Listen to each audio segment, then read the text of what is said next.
name is Garrison Red, as he just said, and I'm a model, a motivational speaker, a Paralympic athlete, an entrepreneur, and a founder of the Garrison Red Project. Today I'm here to explain to you the truth about recovery. And what I want to let everyone know here is that you never really recover. That just becomes a state of mind. As far as when you have a spinal cord injury, you're forever recovering, because any day, any year, you could receive more ability after you're injured.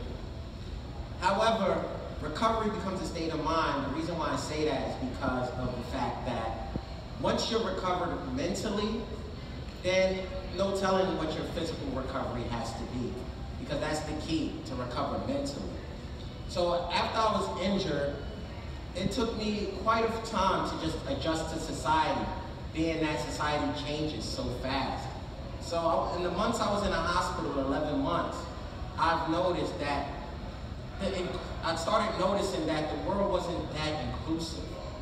So when I got out the hospital, I made it my duty and my journey to create more inclusion in the environment, such as things like clubs, things like bars, even just social arenas like places of work.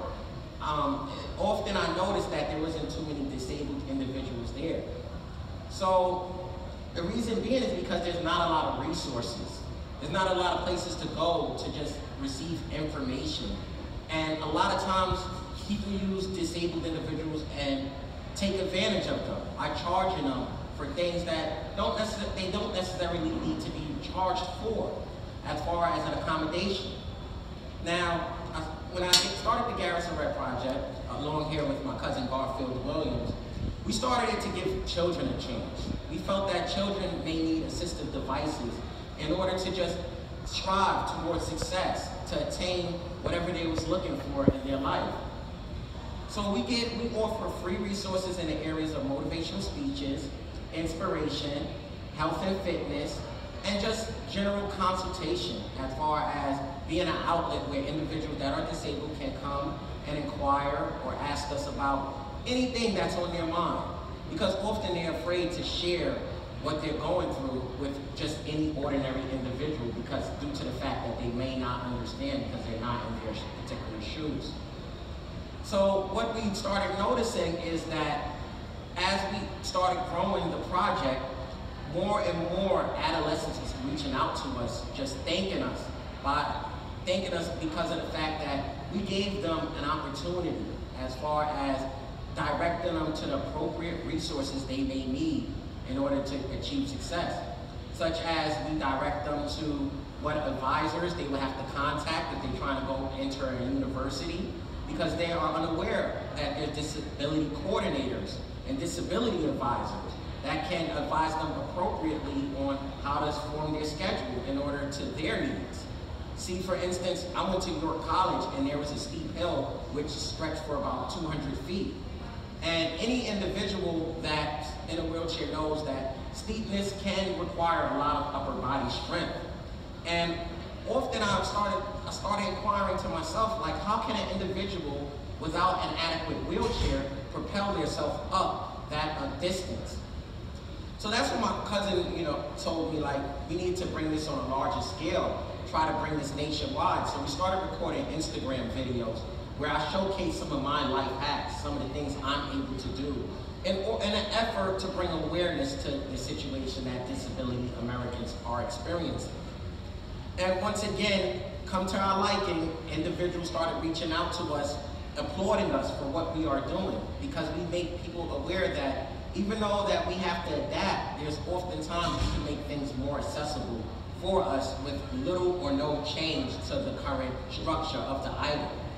So as far as with me, when I was showcasing gym videos, other organizations started to reach out to me, informing me that, your gym isn't that accessible, so now we could bring this on a national plateau where we can inform of the gym as a whole across the nation, gyms across the nation, how to make their gyms more adaptive and more accessible for individuals with disabilities.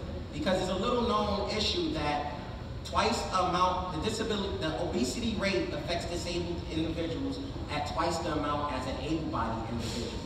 So that's typically more individuals that are in chairs are acceptable to cardiovascular disease. Not only cardiovascular disease, they experience pressure sores and things of that nature if they can build their upper body strength or whatever strength that they need to build as far as you can see, like Christina, her leg strength, she can be more functional. Any of us can be more functional if we have that opportunity. So that's what we were striving, that's what we're currently striving towards doing, making every gym in America accessible. That way individuals that are disabled will be able to attain whatever strength that they need without necessarily having to go to a rehabilitation center in order to exercise. So then from there, we also started looking at the demographics of models and movie stars and actors and actresses. And what we realized is that the makeup is not the same as the population. As far as 1 in every 5 individuals identify themselves as being disabled. However, in Hollywood, there's maybe 1 out of 50 individuals you might see that's disabled that's actually on the movie screen. So when I started bringing that to the forefront, actually agencies such as Apple, organizations such as Apple reached out to me and offered me a contract to do commercials with them.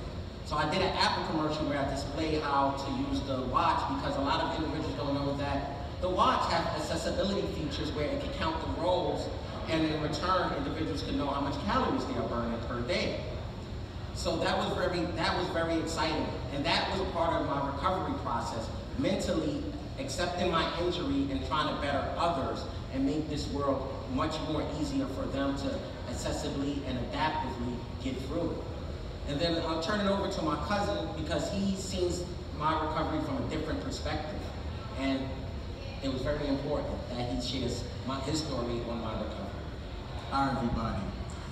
Through Garrison's recovery, he's actually a strong fighter and he dealt with it real well.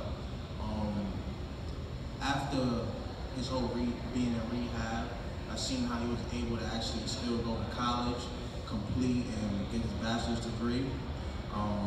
We were able to go to different events like clubs, pop-up shops and bars, because he should be able to enjoy himself just as we are when we want to go out.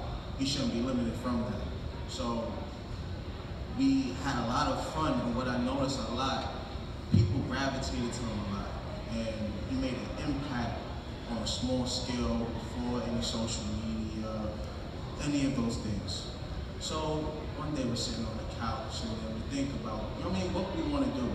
Because, you know what I mean, we're more than just a person sitting behind a desk, punching the keyboard. You know what I mean? We need to be out there and the world needs to see you because he has a great personality and he makes everybody smile. And he's so social. So I say, listen, I think you need to be famous. Somehow we got to get you famous. So it started with the gym, just working out regularly. And then people would come up to him in the gym, hey, you inspired me. You made me come to the gym every day. And I'm looking at him like, this is crazy. That led to just shooting little skits, putting them on Instagram and Facebook, and a lot of people started to reach out to him, and the message was real strong. And I said, I think we gotta keep going.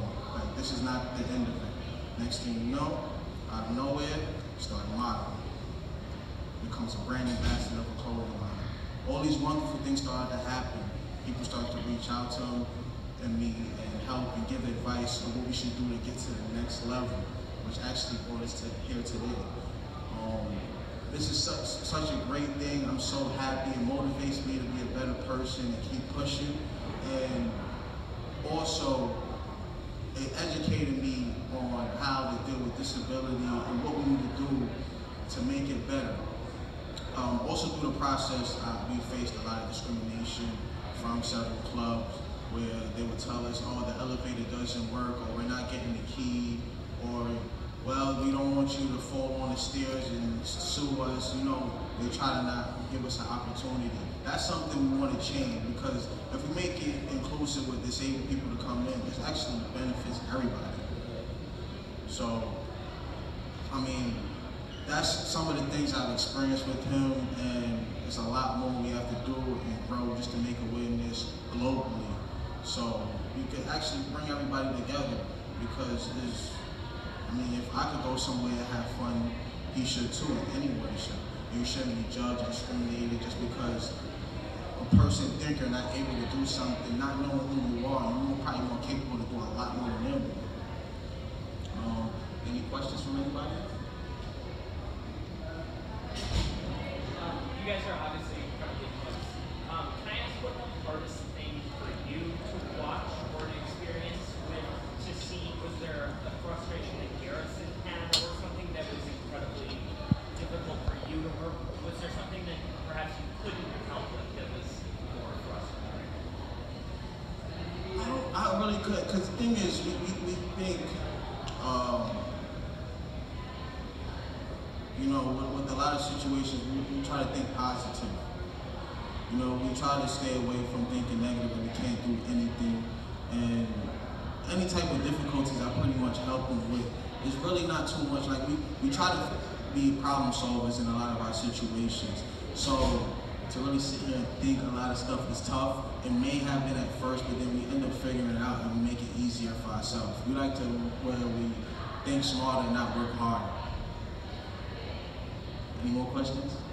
Yes. So when you weren't allowed into the clubs or whatever, then how did you feel about that? When they were not allowed? Well, at first you might feel a bit discouraged, but then you think about the cost benefit, and then I say to myself, I was going to spend my money in this entity right here. Instead, I'm not going to spend my money here, and I'm going to tell individuals not to spend their money there as well. So you got to think of the cost benefit, and that's how I would think. Like, if I don't spend, I don't have to come So here. you're thinking of like monetary? Yeah, because at the end of the day, disabled individuals are contributors to the economy as well. And actually, disabled individuals spend more time in the malls than able-bodied individuals. And that's for a variety of reasons, you know, due to the unemployment rate and things of that nature. Disabled individuals have to go out in social settings as well, so the mall is typically a place where that's easily accessible and they would typically go. And so, I mean, the malls are accessible, but like, those same individuals want to go to social arenas, want to go to, you know, lounges, want to go to concerts.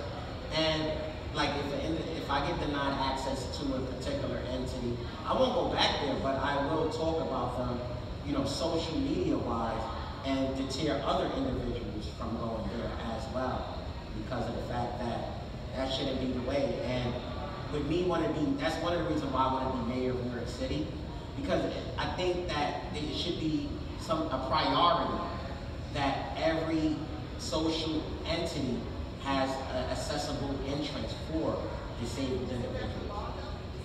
The law is so tricky because if they say if the entity says they want to, they're doing construction, the law gives them like 3 years under the ADA rules to complete that process. So they could just on keep saying they're doing construction to, you know, renovate to make it accessible. Like, often that doesn't happen. So Yeah. you live alone? I live in Brooklyn. I'm pretty self-sufficient. You take the subways and Yeah, I do take the subways, and that's the part of the reason of my hack, showing how I get up the escalator. balance it? Yeah, I show how I get up the escalator by you know, timing it and being able to put both set of the wheels on the escalator within that minimum amount of time. I'm gonna tell you how it started. I was at Grand Central Station, which is one of the more populated train stations, and I took the elevator, and according to the app, the elevator would be working at 42nd Street at the time. And I got to 42nd Street and the elevator was out of service. So my choices was to get back on the train, ride up 3 stops, and then troop it down like 13 blocks or whatever the amount of blocks it was. So then I looked at the escalator, and I remember like times when I was with him, he would hold the back of the chair while I got on the escalator. And I thought about it and said, today's the day I take the escalator because I'm not going 13 blocks. And if I fall, the Daily News would catch it and something would get done anyway. So I just went for it and I took it. I got a pretty strong upper body because currently I'm 16th in the world in powerlifting in my weight class. So I'm able to pretty much hold myself up. So you hold on to the rails? I hold on to 2 rails and I lean forward. And when I lean forward, somehow it prevents the chair from rolling backwards and keeps it steady.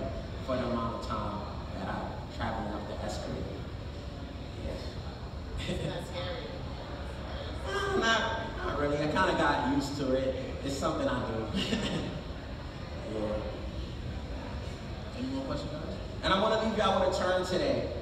We are no longer disabled. We are able with limitations. Because, like, when you think of disabled, you think unable. However, we could get to the next flight, any of us individuals in here, even if we need assistance to get to the next flight. The fact of the matter is, you can get to the next flight. So it's just a limitation we have as far as running or maybe climbing. But it's out the window because we develop hacks to adapt to the environment naturally, because we have to. Any more questions? Fantastic. Thank you, Garrison. Thank you, guys. Ladies and gentlemen, please